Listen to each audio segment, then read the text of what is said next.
जय उत्तराखंड, आप देख रहे हैं यूके न्यूज लाइव और मैं हूं आपके साथ रिया कुमारी। पेश है उत्तराखंड की आज की खास खबरें। बद्रीनाथ राष्ट्रीय राजमार्ग पर स्थित सिकटाली में ताज होटल के एसटीपी प्लांट में करंट लगने से एक युवक की मौत हो गई है। पुलिस ने मामले की जांच शुरू कर दी है। बताया जा रहा है कि प्लांट में विद्युत सुरक्षा के ठोस उपाय न किए जाने पर युवक करंट की चपेट में आ गया, जिससे उसकी मौत हो गई।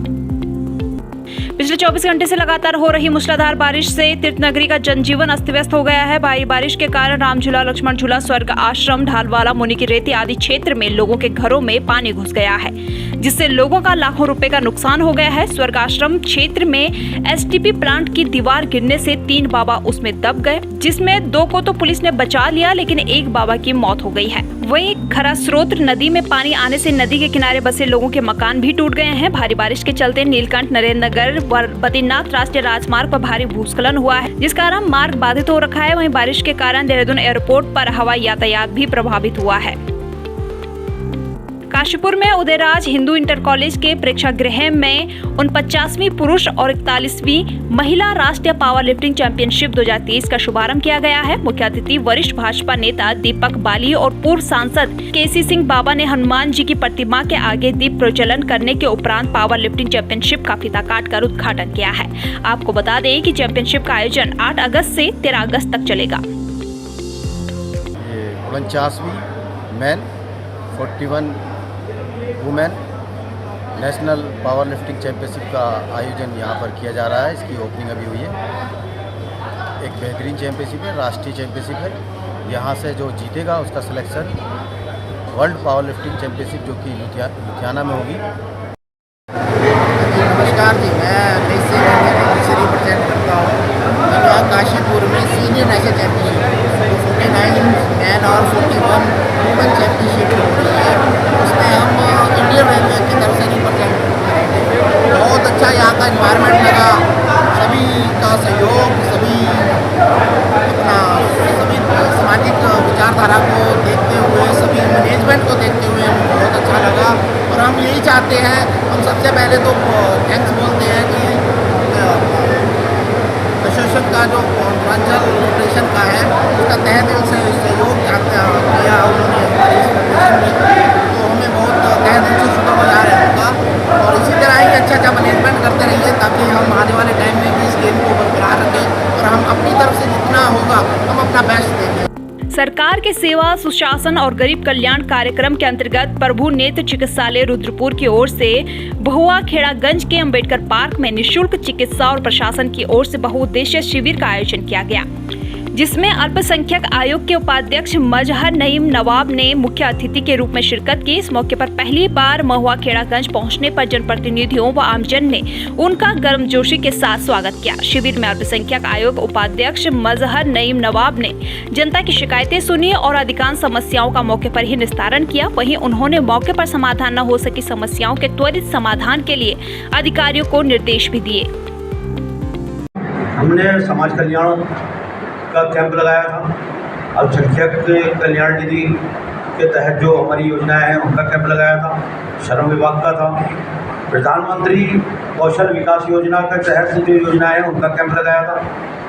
ये शुरुआत थी, बहुत सारे अधिकारी इसमें पहुँचे भी नहीं हैं। जो अधिकारी नहीं पहुँचे हैं उनको हम नोटिस जारी कर रहे हैं और उनको हम 16 तारीख को देहरादून बुलाएंगे। बहुत सारे अधिकारियों को योजना की जानकारी नहीं है।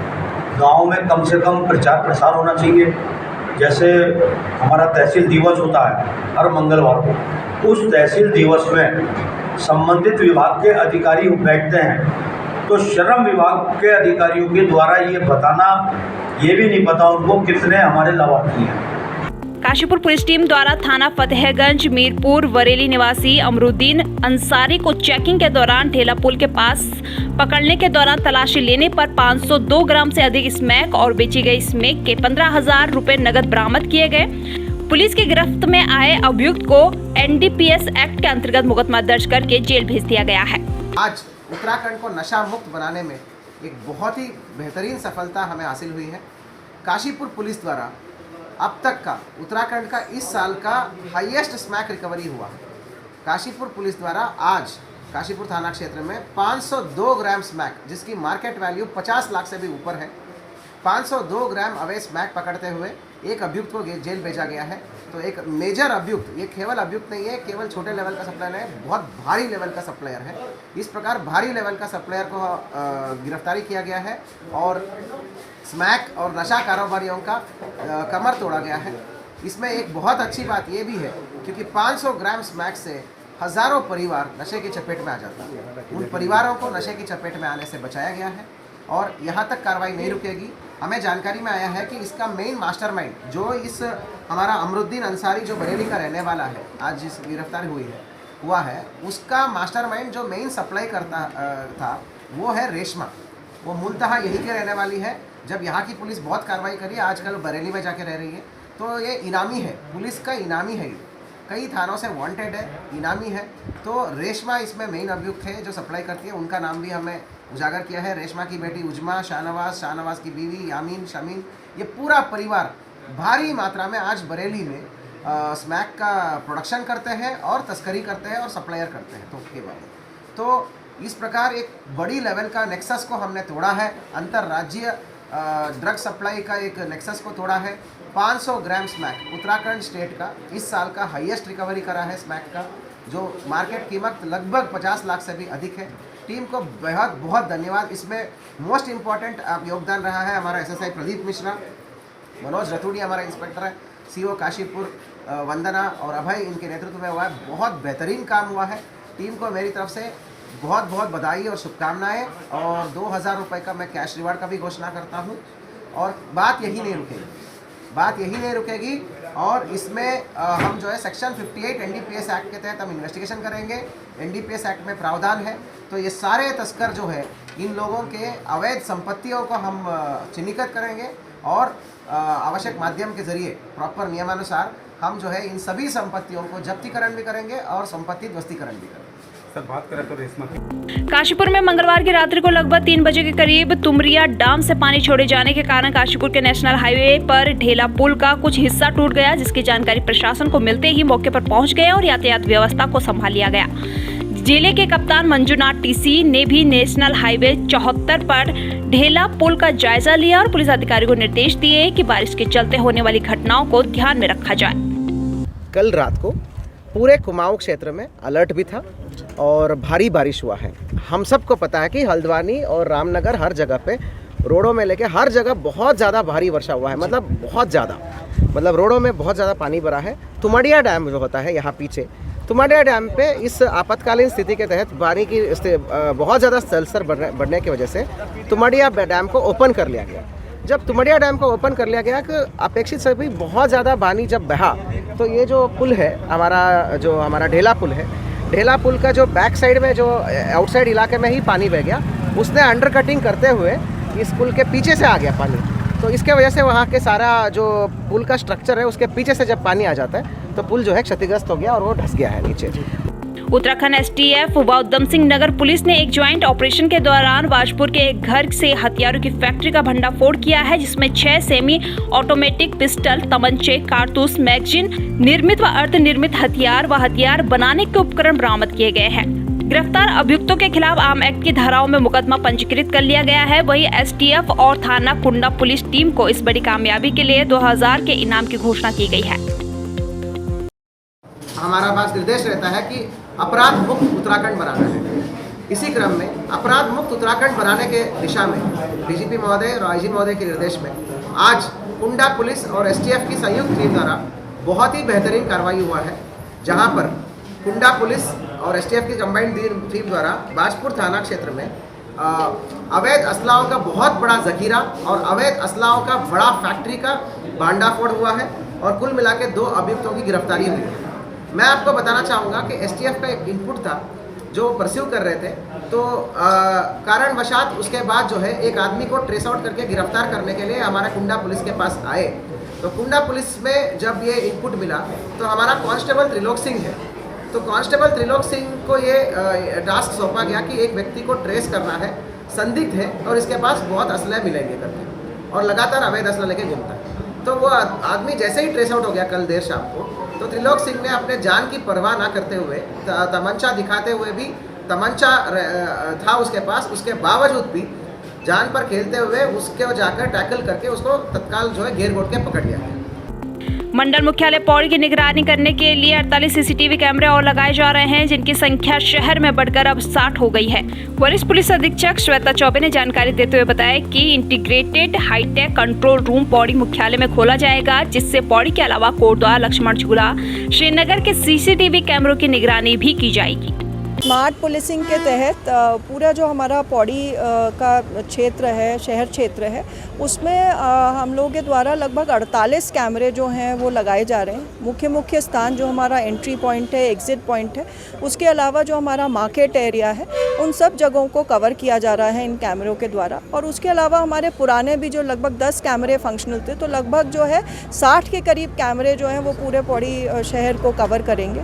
और एक इंटीग्रेटेड हाईटेक कंट्रोल रूम जो है वो हमारा यहाँ इस्टेब्लिश होगा, जिसमें श्रीनगर और कोटद्वार की भी जो लाइव फीड है, हमारे जो वहाँ के कैमरे हैं, लगभग श्रीनगर के 27 सीसीटीवी कैमरेज़ हैं, उसके अलावा कोटद्वार के हमारे लगभग 50 कैमरेज़ हैं, उसकी भी लाइव फीड यहाँ जो हमारा इंटीग्रेटेड कंट्रोल रूम है उसमें मिलेगी। जिलाधिकारी देहरादून डॉक्टर सोनिका ने परेड ग्राउंड में स्वतंत्रता दिवस की तैयारियों और स्मार्ट सिटी के कार्यों का स्थलीय निरीक्षण किया। जिलाधिकारी ने राजपुर रोड, दिलाराम चौक, बहल चौक तक सभी क्षेत्रों का निरीक्षण करते हुए संबंधित अधिकारियों को आवश्यक दिशा निर्देश दिए। जिलाधिकारी ने स्मार्ट सिटी के अधिकारियों को निर्देश दिए कि अंडरग्राउंड विद्युत केबल, ड्रेनेज, फुटपाथ निर्माण आदि कार्यों को मानक के अनुरूप तत्काल पूरा किया जाए। गणेशपुर में एडीपी की लाइन पर बने चैम्बरों की वजह से सड़क धंस गई थी, जिसमें एक मकान और दुकानों में दरार आ गई थी, जिससे गुस्साए लोगों ने अपना दर्द भी बयां किया था। तो वहीं विधायक प्रदीप बत्रा ने मौके पर पहुंचकर जायजा लिया और जल्द ही इन समस्याओं से लोगों को निजात दिलाने की बात कही। साथ ही साथ पानी निकासी को लेकर नाले का भी मौके पर निरीक्षण किया गया। गया था, वहाँ कुछ जमीन धंसने का मामला सामने आया, कुछ मकानों में त्रेड़ आने का मामला सामने आया, तो उसका निरीक्षण किया गया और परीक्षण करा जाएगा और जो रूट कॉज है उसको ढूंढा जाएगी, जमीन क्यों धंस रही है, क्या कारण है उसका। तो इसके लिए टीम आ चुकी है, निरीक्षण करा जा रहा है, उसके बाद ये काम आप शुरू होगा। देखिए, जो व्यक्ति इस्तीफा देकर चला गया उसके बारे में कोई टिप्पणी नहीं करना चाहूँगा। वो अपना घर बैठे, उनकी राजनीति समाप्त हो गई है। तो इस तरह की हरकतें करना मैं सोचता हूँ कि पब्लिक सब जानती है। जब सीट पे रहे तो कुछ करा नहीं गया, उसके बाद में जो है वो किसी की पर्सनल लाइफ में और किसी की पर्सनल प्रॉपर्टी पे लांछ लगाएं, तो ये बात ठीक नहीं है।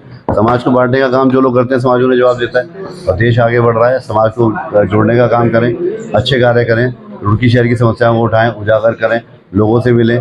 आज भी कई जगह पानी भरा हुआ है, प्लॉटों में लोगों के मकान डर रहे हैं, लोगों के मकानों में क्रैक हो रहे हैं, उनसे मिले। हमारा राष्ट्रीय नेता, हमारा प्रदेश नेता लगातार लोगों के लिए सोचते हैं, जनता के लिए सोचते हैं कि पहाड़ों की रानी मसूरी में व्यापारियों और जनता ने मसूरी विधायक कृषि मंत्री गणेश जोशी से मसूरी शहर में कृषि मंडी स्थापित करने की मांग की थी, जिसको लेकर कृषि मंत्री गणेश जोशी द्वारा 48 घंटे के भीतर ही मसूरी में मंडी स्थापित करने को लेकर कृषि विभाग के अधिकारियों को भेजकर क्षेत्र कृषि मंडी स्थापित करने के लिए जगहों का निरीक्षण किया गया है, जिससे कि रिपोर्ट जल्द कृषि मंत्री गणेश जोशी को भेज दी जाएगी।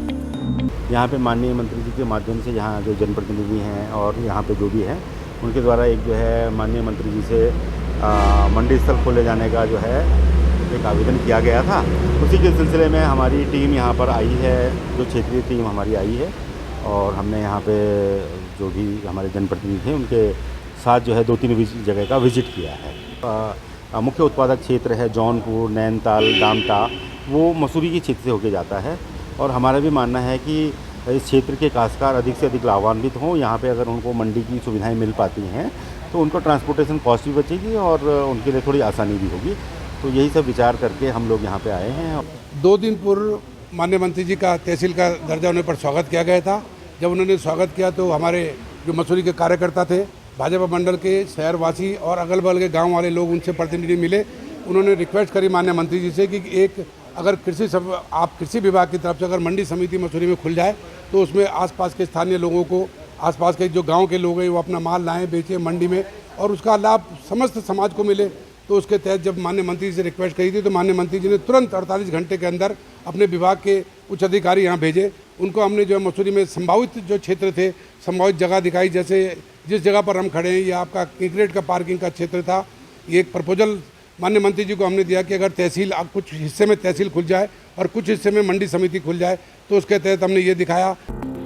भगवानपुर सामुदायिक स्वास्थ्य केंद्र के चिकित्सा अधीक्षक गांव दर गांव जाकर लोगों को आई फ्लू से बचने के टिप्स बता रहे हैं। उन्होंने लोगों को सलाह दी है कि गंदे हाथ आंखों में ना लगाएं, हाथों को साफ करके ही आंखों में लगाएं। इसके अलावा आंखों को ठंडे पानी से धुलते रहें। जिन लोगों को आई फ्लू हो रखा है वो घबराएं नहीं। इसके साथ ही गांव-गांव में स्टाफ के द्वारा दवाई वितरित करने का कार्य भी किया जा रहा है। आ रहा है ये कंजक्टिवाइटिस जिसे हम कहते हैं आई फ्लू, या पहले जो कहते थे आँख दुखना ऐसे कहते हैं। इसमें हमें मेन ध्यान ये रखना है कि हमें जो है आंखें बार बार नहीं रब करने, तो गंदे हाथ जो है हमें टच नहीं करने कहीं भी। कंटेमिनेशन है पर्सन टू पर्सन होता है, तो इसमें मतलब जैसे कि बच्चे का जिसको भी अगर ये हो गया है तो उस बच्चे थोड़ा सा एहतियात बरतने की वो कहीं भी दूसरे बच्चे के साथ हाथ ना लगाए। मणिपुर राज्य में अनुसूचित जाति व जनजाति की महिलाओं के साथ सामूहिक बलात्कार करके उनको निवस्त्र घुमाए जाने वाले आरोपियों को फांसी की सजा दिलाए जाने की मांग को लेकर भीम आर्मी के हरिद्वार जिला अध्यक्ष दीपक रविदासिया के नेतृत्व में कार्यकर्ताओं ने डीएम कार्यालय पहुंचकर राष्ट्रपति के नाम एक ज्ञापन अपर जिलाधिकारी को सौंपा। जिलाध्यक्ष ने कहा कि यदि उनकी मांगें पूरी नहीं की जाएंगी तो संगठन के नेतृत्व में बड़े कदम उठाए जाएंगे। उनकी जो मांग है उसका मुख्य उद्देश्य है कि मणिपुर में जिस प्रकार से पिछले 1 महीने से ज़्यादा हो गया है हिंसा हो रही है, रुकने का नाम नहीं ले रही है, जिसमें स्पष्ट दर्शाया जाता भी है और दिखाई भी दे रहा है कि पूरी तरह से मणिपुर की सरकार और केंद्र सरकार विफल हुई है वहाँ दंगों को रोकने में। और दंगा केवल मुख्य कारण यह है कि वहाँ जो लोग आदिवासी लोग रहते हैं, क्योंकि मणिपुर में कुल 28 जिले हैं और 2 जातियाँ वहाँ रहती हैं, कुकी और मैतेई। कुकी और मैतेई जाति रहती है और वहाँ लोग जो है आरक्षण की मांग जो आदिवासी लोग कर रहे हैं उसको लेकर के दोनों पक्षों के बीच जो झड़प हुई, सरकार द्वारा अभी तक किसी प्रकार की कोई कार्रवाई करती नहीं दिखाई दी है। भीम आर्मी का एक जुलूस हमारे कलेक्टर में आया, उन्होंने एक महामहिम राष्ट्रपति को एक ज्ञापन दिया है।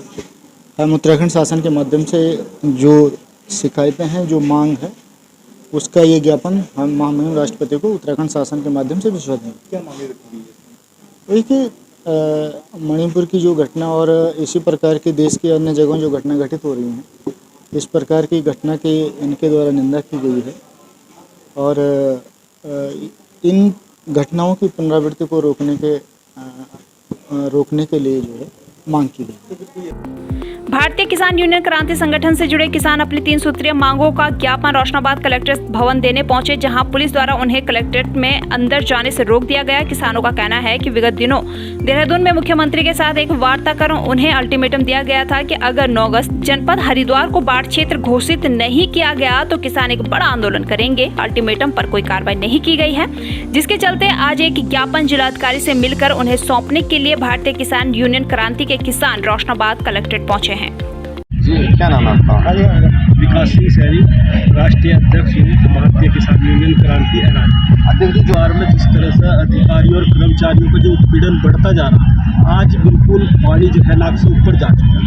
आप देख रहे कि 1 महीने से लगातार किसान प्रेस के द्वारा भी, जैसे LIU के द्वारा भी सूचना मिला, उसके बाद भी आज हजारों की संख्या में किसान इनके दरवाजे पर आया और ये यहाँ से गायब है।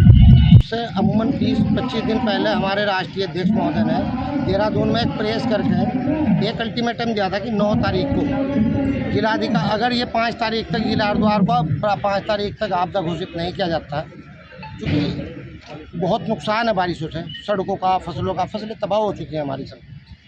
मतलब कोई जगह ऐसी नहीं है कि हमारे पास मामला कुछ ऐसा बच जाओ, तो हर चीज़ कर्जे की रहेगी किसान के पास। तो अब से अमूमन 25 दिन पहले देहरादून में प्रेस करके ये बात तय हुई थी कि अगर 5 दिसंबर तक जिला हरिद्वार को आपदा घोषित नहीं किया जाता तो आगामी 9 अगस्त को जिलाधिकारी हरिद्वार को जो है एक ज्ञापन दिया जाएगा और जिलाधिकारी महोदय से अनुरोध किया गया था कि वो हमें मिलें। जो किसान हैं वो उनके किसान मित्र वो लोग यहाँ पे ज्ञापन देने के लिए आए थे। इशू हुआ कि उनकी मांग थी कि डीएम साहब को ज्ञापन दें, लेकिन डीएम साहब चूँकि केंद्रीय टीम यहाँ पर आ रखी है और डीएम साहब उनके साथ में विजिट करने के जो नुकसान हुआ आपदा में उसका विजिट करने के लिए लक्ष्य गए हैं, तो डीएम साहब के प्रतिनिधि के रूप में मैं आया हूँ। मुझे उन्होंने ज्ञापन दिया है। किसान लोगों की जो मांगे हैं वो प्राथमिकता ज़्यादा पे शासन को भेजेंगे और अनुरोध करेंगे कि इसमें यथाशीघ्र इसमें कार्रवाई की जाए। बैगुल नदी का जलस्तर बढ़ने के कारण सितारगंज क्षेत्र के ग्राम रतनपाम के झाड़ी गांव और शक्तिपाम 7, 8 और 9 नंबर गांव के कई घरों में बरसात व नदी का पानी भर गया है। घरों में लगातार पानी भरने की सूचना पर जिला प्रशासन NDRF की टीम ने आपदा प्रभावित क्षेत्रों पर पहुंचकर घरों में फंसे 100 से अधिक लोगों को रेस्क्यू कर सुरक्षित स्थान पर पहुंचाया है। वहीं NDRF की टीम द्वारा जो लोग अभी घरों में फंसे हुए हैं उनको रेस्क्यू किया जा रहा है। पानी काफ़ी बढ़ गया था, तो अरविंद नगर में कई घरों में पानी घुस गया था, इसलिए हमने रात से ही इनका रेस्क्यू करना शुरू किया। आज एनडीआरएफ की टीम यहाँ पर आई है, एडीएम साहब भी हमारे साथ मौजूद हैं और इनका रेस्क्यू किया जा रहा है। बोट भी लगी हुई है हमारी दो और इन बोटों के सारे इन सभी लोगों को हमने यहाँ राहत शिविर बनाया। बरुआ में हमारा स्कूल है, वहाँ पर इन सबको खाने पीने की सारी व्यवस्था कर दी गई है। लगभग हमारे 100 करीब लोग हैं जो हमने अभी राहत शिविर में शिफ्ट कर दिए, उनके खाने पीने की सारी व्यवस्था कर दी। राजस्व की और एनडीआरएफ एसडीआरएफ के लोग रात से ही जब पता चला कि पानी बढ़ रहा है, रात से यहाँ पे लगे हुए हैं। सिंचाई विभाग की टीम भी लगी हुई है और आप देख ही रहे हैं कि काफ़ी दूर दूर तक पानी नज़र आ रहा है। और रात में काफ़ी परिवारों को रेस्क्यू किया गया था, लेकिन कुछ परिवार अभी वापस चले गए हैं। जो आसपास के जितने भी स्कूल हैं उनमें हमने व्यवस्था की हुई है उनके रुकने की और भोजन वगैरह की। लोग जो अंदर हैं कुछ नहीं आना चाह रहे हैं, वो सोच रहे हैं शायद अब पानी उतर जाएगा तो आवश्यकता नहीं होगी, तो उनको लाउड हिलर के माध्यम से हम उनको सूचना दे रहे हैं कि आप लोग आ जाएं, आपके खाने पीने की व्यवस्था पूरी प्रशासन करेगा। फिलहाल आज के इस खास बुलेटिन में इतना ही। बने रहिए यूके न्यूज़ लाइव के साथ। नमस्कार।